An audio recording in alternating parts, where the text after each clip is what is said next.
Confidence, it truly emanates. Bro, it starts attracting people towards you.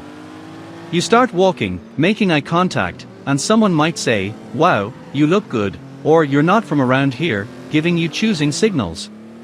All that happened in a matter of a month or two. I want to talk about confidence. One of the most frequently asked questions I get on this channel is, how do I build confidence? How do I become a confident man? I'm going to tell you guys a little story. A few months ago, towards the beginning of this year, I hit a low point in my life.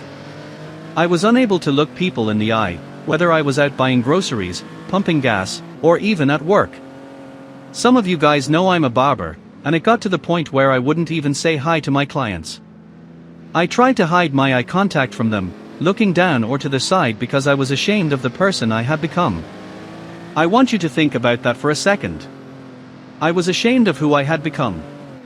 I wasn't even comfortable in my own skin. I felt disgusted with myself. I had a lack of confidence. Basically, I was depressed.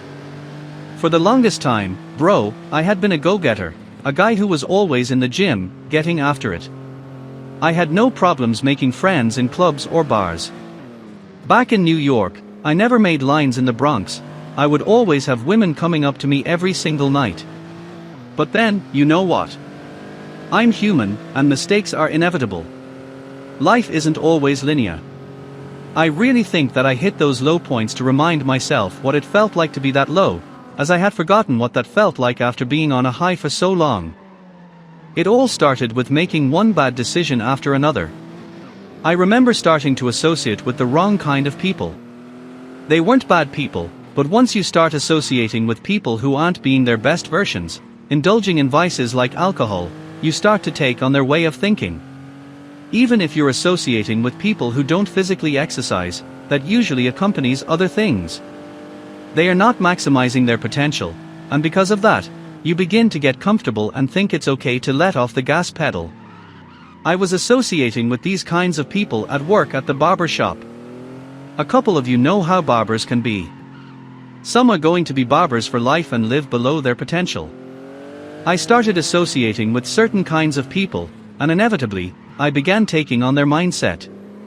At the same time, I was in a relationship that I knew I didn't belong in. I had always told myself I would never date someone like that. As much as we like to say we're enlightened or whatever, you've got to be honest. Sometimes we make mistakes. I let my guard down and got into a relationship that I needed to get out of. I was in a relationship that I hated. I hated myself for being that person. I always disliked those who would say, "I'm going to do this tomorrow," but never kept their word, and I became the person I despised. I was living a life below my calling, and that relationship started taking a toll on my self-esteem. I thought I was the man, but in this situation, I allowed the other person to gain the upper hand, and since I had never been in that position, I started defaulting to my old ways of thinking. All of this led to a low point. One day, I looked at myself in the mirror and started crying. A lot of guys like to say, "Yeah, I'm a man, I don't cry," but sometimes, you hit a low point. When you take off the mask and look at who you've become, you can't help but let the tears flow because you know you've betrayed yourself. I don't know what your situation is, but I can only speak on mine. If you're in the wrong kind of relationship, not keeping your word to yourself, or not being the person you're meant to be, you probably feel down. Confidence is about being the person you say you are.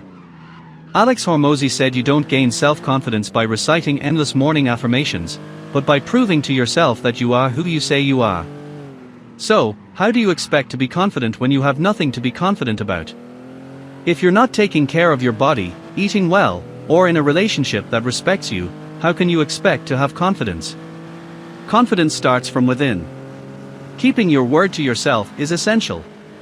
If your goal is to be a top-tier man, getting respect and living an awesome life, but you're not living up to that potential, of course, you won't be confident. I remember trying to get back to the gym, telling myself I'd wake up at 6 a.m., but it never happened. That's where confidence begins, doing what you say you will do. The only thing we have in this life is our word. If you say you're going to wake up early to work out, you do it. When you keep your commitments to yourself, you start to feel good. You start getting that dopamine rush that confirms you're on the right path. That's how I got out of my rut. I began to keep my word to myself and do everything I knew I should be doing.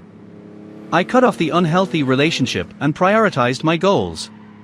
I started working early at the barber shop and was already making money by the time everyone else arrived. Then I would hit the gym. Constant improvement is the key to self-confidence. If you're consistently improving your body, habits, and life, you're going to be confident because you know you're that person. When I would wake up early and drive to work, I'd remind myself that nobody else was doing this. When I hit the gym and pushed myself, I knew I was working harder than anyone else. That confidence breeds itself. You back it up with your actions. When I went out, that confidence emanated from me. It attracted people, and I found myself getting attention. But it all starts with yourself. Stop being lazy and keep your word. If you're in a relationship where you're not respected, put an end to it. Make that promise to yourself, not tomorrow, but today. Start making changes and moving in the right direction. The ultimate form of self-confidence is self-care. When you take care of yourself and see your body transform, that's true confidence. So I challenge you, commit to yourself today. Go to the gym, eat well, and see how your mindset changes. I guarantee if you make that commitment, you won't feel that lack of confidence anymore. It's impossible if you're improving every day. Start putting in the work and get out of the situations that are holding you back. Another crucial aspect of building confidence is surrounding yourself with the right people. When you engage with those who uplift and challenge you, it fosters a positive environment that encourages growth.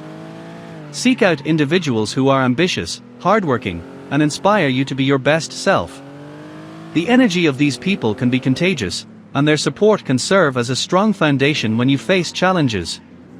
Conversely, distancing yourself from negative influences is just as important. If you're surrounded by those who bring you down or don't hold themselves accountable, it will be difficult for you to rise above your circumstances. Lastly, remember that confidence is a journey, not a destination. It requires consistent effort and self-reflection. Take time to celebrate your wins, no matter how small, and recognize the progress you've made. Journaling can be an effective tool for tracking your journey and understanding your emotions. When you look back at where you started, you'll see how far you've come, which can further fuel your motivation. Embrace the setbacks as learning experiences, they are part of the process. Over time, as you continue to push yourself and evolve, your self-confidence will grow exponentially, making it easier to navigate life's challenges with assurance and grace.